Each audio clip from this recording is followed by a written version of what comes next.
بسم اللہ الرحمن الرحیم۔ حدیث نمبر 440، زوال کے وقت نماز ادا کرنا۔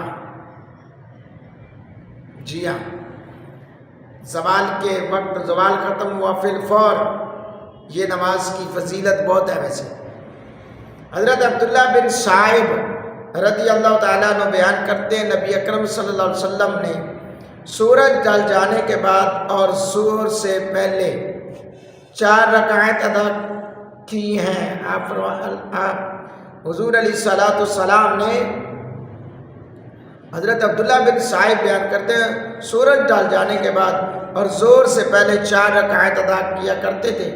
آپ فرماتے تھے یہ وہ گھڑی ہے جس میں آسمان کے دروازے کھولے جاتے ہیں۔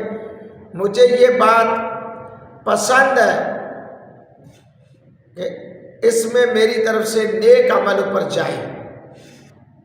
اللہ حضرات گرامی قدر، صلاۃ زوال شب و روز میں 24 گھنٹوں میں کچھ اوقات ایسے ہیں جن میں روحانیت کو فروغ حاصل ہوتی ہے اور ان میں کی جانے والی عبادات فوراً درجہ قبولیت کو پہنچ جاتی ہیں۔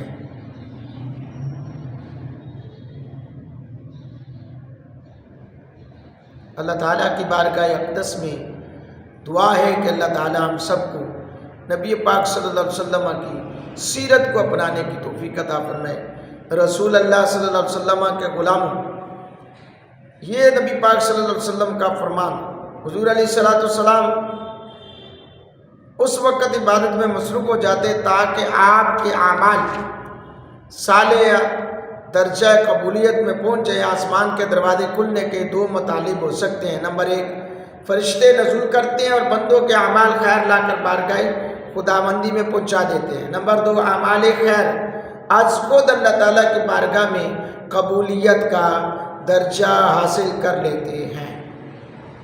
حضرت امام اعظم ابو حنیفہ رحمۃ اللہ علیہ کے نزدیک زوال کے بعد پڑھی جانے والی نماز مستقل نہیں بلکہ نماز ظہر کا حصہ ہے۔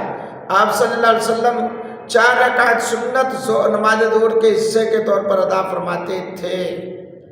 اللہ تعالی ہم سب کو حضور علیہ السلام کی سیرت پہ عمل کرنے والا بنائے، آمین۔